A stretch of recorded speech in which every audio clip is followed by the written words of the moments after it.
Yo tomé posesión de cargo la semana pasada. Yo pertenezco a un cuerpo especial, que es el cuerpo de magistrados suplentes de la Corte, que hacemos, cubrimos vacancias de larga duración. Y bueno, y en realidad somos muy pocos jueces del cuerpo y somos muy solicitados porque hay muchas vacantes en la provincia.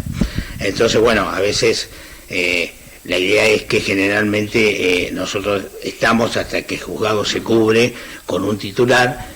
Yo no soy subrogante, por lo tanto el juzgado está a mi cargo, o sea, mi tarea es abocarme exclusivamente a este juzgado hoy. Cuando llegamos a un juzgado, nunca llegamos con un juzgado que está en una situación óptima, porque en primer término la ley dice que la vacancia tiene que ser no menor a 3 meses, o sea que ya es mucho. Y después, bueno, ni hablar cuando la vacancia duró como acá, que hace más de un año que está vacante, uno llega en una situación donde el juzgado tiene demasiados problemas, porque obviamente el juez subrogante, por más que quiera poner toda su buena voluntad, no es lo mismo porque no tiene su juzgado, aparte, así que bueno, y por otro lado, en un contexto social sanitario también diferente, que digamos hace que todo sea más complicado. La idea es, obviamente, trabajar en las dos cosas, es decir, en poner el juzgado al día, es decir, poner al juzgado al día dentro de las posibilidades que hoy tenemos, de acuerdo a la pandemia, y por otro lado, trabajar todo lo que va entrando. Nosotros tenemos un aislamiento que sigue vigente, con personal, o sea, bueno, estamos trabajando y acá lo estamos implementando, no estaba implementado, los llamados escritorios remotos, que pueda el personal trabajar desde su casa. Obviamente que dentro de todo lo que es la materia de la justicia de paz, que es muy amplia, la competencia, vamos a priorizar las cuestiones que son urgentes. La gente de Las Flores hace mucho tiempo que está esperando que el juzgado, una respuesta quizás más eficiente por parte del órgano jurisdiccional, y han tenido mucha paciencia, y pedirle más paciencia es un poco mucho. Más que paciencia pedimos colaboración. Yo ya estuve reunido con el presidente de la Asociación de Abogados, y la idea, ya digo, es seguir trabajando en todo, dando prioridad al urgente. Por eso pedimos que si no son situaciones urgentes no nos saturen, porque realmente estamos diezmados en cuanto a lo que podemos hacer. Por ejemplo, todo lo que es familia, lo consideramos como una situación urgente. Estamos estableciendo una nueva modalidad para tomar las audiencias por medios telemáticos. Cualquier persona que tenga un problema y que necesita alguna respuesta del juzgado en cuanto a la designación de un letrado, etcétera, etcétera, puede hacerlo por vía telefónica, puede llamar al 45 22 00, que es el teléfono del juzgado, de 8 a 14 horas, que siempre lo va a atender alguien y alguna solución se le va a dar. Claro que esto va a traer mayor agilidad, ¿no? Para las familias florenses, para los casos y sobre todo también para los letrados, ¿no? Mayor agilidad dentro de lo que es el contexto que ya le quita agilidad. Claro. O sea, el contexto de pandemia y el contexto en que nosotros recibimos directiva de la Suprema Corte de cómo tenemos que trabajar, obviamente que no es lo mismo que trabajar en la normalidad, digamos, obviamente. Pero bueno, ahí está que tenemos que optimizar el ingenio para buscar soluciones, porque la vida sigue, los problemas siguen, y más allá de la pandemia. Entonces, y además también tenemos que tener en cuenta que esto, también el otro día tuvimos en la charla que tuvimos con el presidente de la asociación, es que nosotros no somos insensibles, no solo a los problemas de la gente, sino a la profesión de abogado. Es decir, el abogado vive de su profesión, y mientras nosotros no tengamos o sea, muchas veces depende de un pronunciamiento nuestro para que ellos puedan cobrar sus honorarios, para que puedan, porque esto, digamos, sabemos que empezó y no sabemos cuándo termina, o sea que no podemos tener todo en stand-by hasta que pase.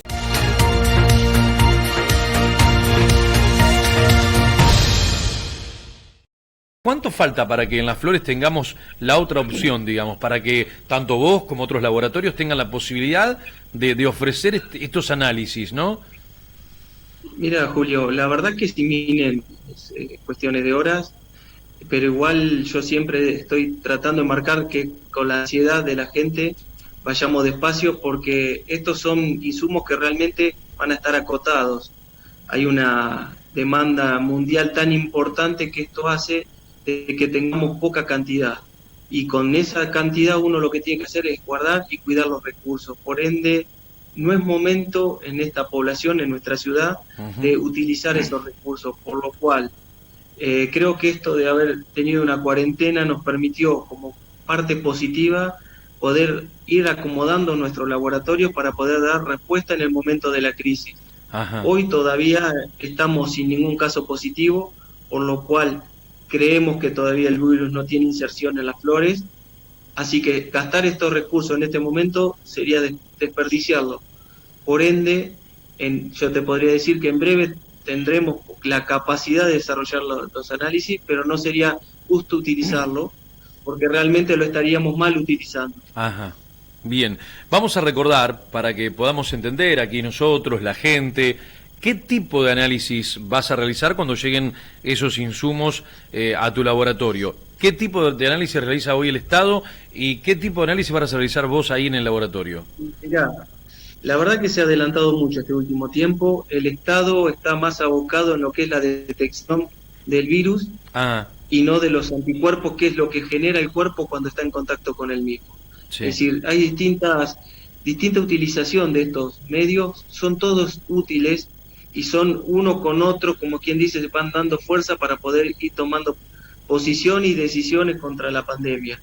Ahora, como una última noticia muy importante, que hay un desarrollo nacional con un test tan famoso como conocen todos, que le denominan PCR. Sí. Es una PCR con algunas modificaciones que la hace mucho más rápido, acota el horario, y que sea de producción nacional, además de un aplauso de la capacidad científica que estamos teniendo, sino que vamos a poder nosotros ir produciendo sin tener que depender de otro país y la demanda mundial que nos acote la capacidad de reproducción de estos test. Qué bueno. Sin embargo, estos test van a detectar a las personas que estén con la enfermedad o con sintomatología. Lo que nosotros podemos es abarcar más que nada sería a gente que trabaja en salud, geriátrico, como hacer un screening de ellos, ver quién después, una vez que estemos saliendo de la pandemia, tuvo en contacto con el virus sin síntomas, para que le permita ir a trabajar. Es decir, son distintas visiones o distintas herramientas que se van a tener que utilizar todas. Hubo mucho ruido en los medios en función de los distintos test, algunos hasta fueron como malignificados porque venían con mala propaganda. Yo lo que digo que si uno lo utiliza, gente que lo sabe utilizar o desarrollar, se utiliza cada cosa acorde a lo que se necesita, todo es necesario y todo suma.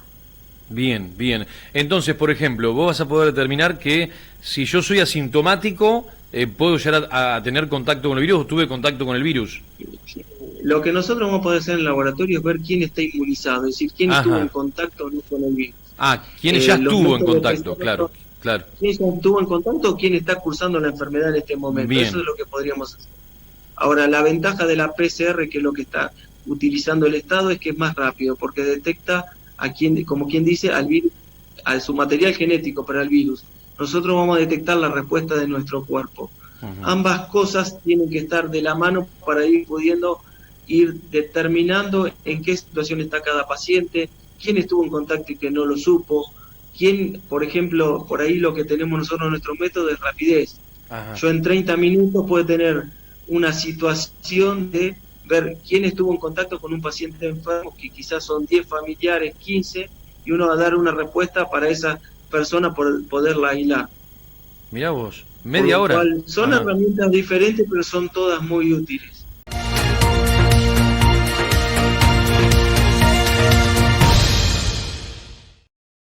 Se ha empezado a hablar de cierto protocolo, regreso justamente al templo, se está contemplando, ya ha iniciado. En este tiempo, ya con los permisos últimos que el gobierno en diálogo con la conferencia episcopal ha dado, los templos se pueden abrir. Aquí en Las Flores, en el día de ayer, pudimos abrir, gracias a Dios, nuestro templo parroquial para que las personas, para que los hermanos puedan venir a hacer sus oraciones individualmente.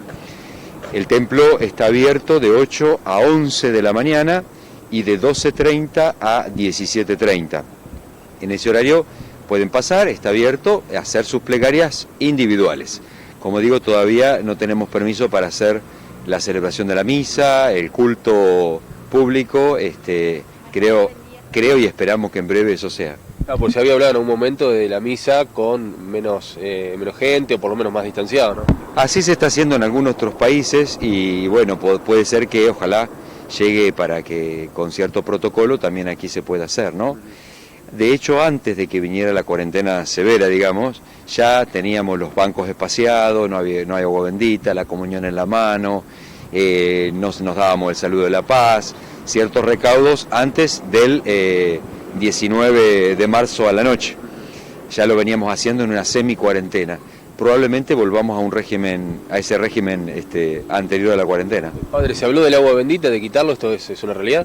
El agua bendita, siempre cuando hay estas epidemias es un tema, ¿no? Así que ya pero esto desde antes de la cuarentena la habíamos sacado, ya cuando se venía conversando ya se sacó. Bueno, en cuanto a misa, ¿siguen de manera y de modo online? Online, y la misa se celebra todos los días a las 11:30 de la mañana, pero las puertas están cerradas para la misa, pero ningún día se ha dejado de celebrar dentro del templo la Eucaristía. El diácono José Luis y yo hemos celebrado la misa todos los días, como los oficios de Semana Santa, como todo. Adentro ha estado funcionando a pleno.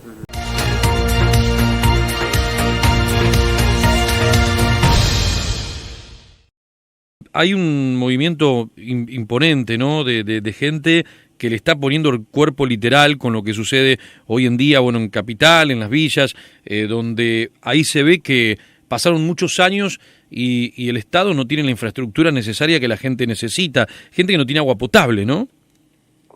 Sí, eso es terrible, ¿no? Que no tener lo mínimo indispensable. El tema del agua potable es clave, más en estos tiempos de pandemia. Yo no sé cómo pasó tanto tiempo ahora en momentos de pandemia, de las denuncias que hicieron organizaciones como la Garganta Poderosa y demás. La misma Ramona que falleció venía haciendo denuncias por el tema del agua, no por el agua de su casa, sino del barrio. Claro. Reclamándole a las autoridades. No sé cómo no le dieron prioridad a esa situación, ¿no? Claro. Y porque en estos tiempos es clave. Estamos diciendo, la principal recomendación es lavarse las manos. Claro.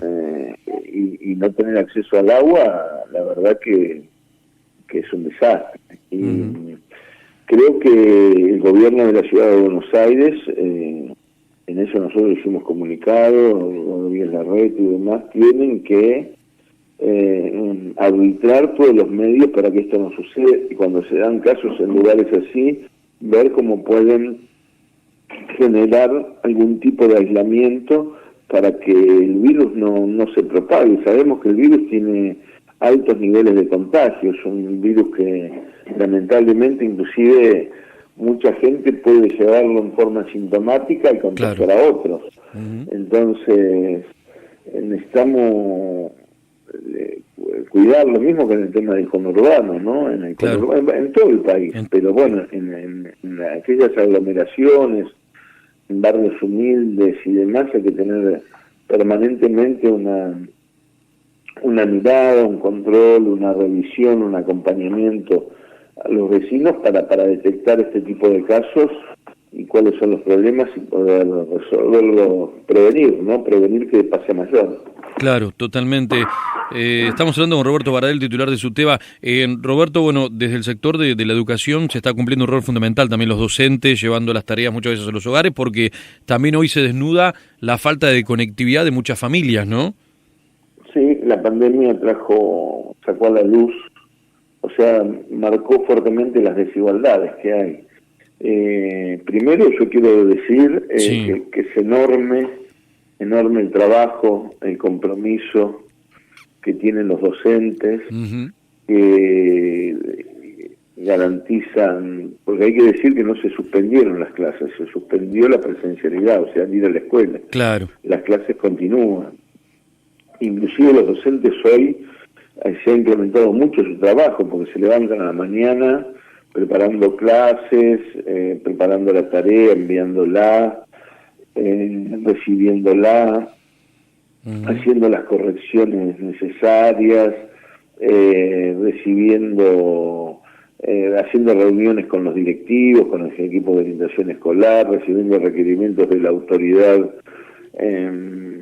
de los diferentes ministerios de estadística o trabajo burocrático. A que sumar la comunicación permanente con los chicos, con los padres también, que requieren asesoramiento. O sea que se levantan a la mañana preparando clases y terminan acostando a la noche contestando WhatsApp o a través de Facebook. Y bueno, se ha incrementado muchísimo este trabajo, cuestión que motivó que nosotros planteáramos en el Consejo Federal de Educación la necesidad de regulación del trabajo docente en la casa. Pero bueno, es impresionante el trabajo que hacen maestras, maestros, profesores, profesoras, directores, inspectores también, primero para garantizar la continuidad pedagógica, y además para entregar módulos de alimentos para que ningún chico le falte un plato de comida sobre la mesa. Y en esto de garantizar la continuidad pedagógica, la entrega de cuadernillos, porque como hay chicos, como bien dice usted, que no marcó las desigualdades, no tienen acceso, o sea, o los papás no tienen recursos materiales para poder tener una computadora, celulares que puedan, donde puedan trabajar los chicos y demás, o viven en zonas que no tienen, no llega internet, no tienen conectividad directamente, o no tienen tampoco señal telefónica. Entonces ahí está el formato papel.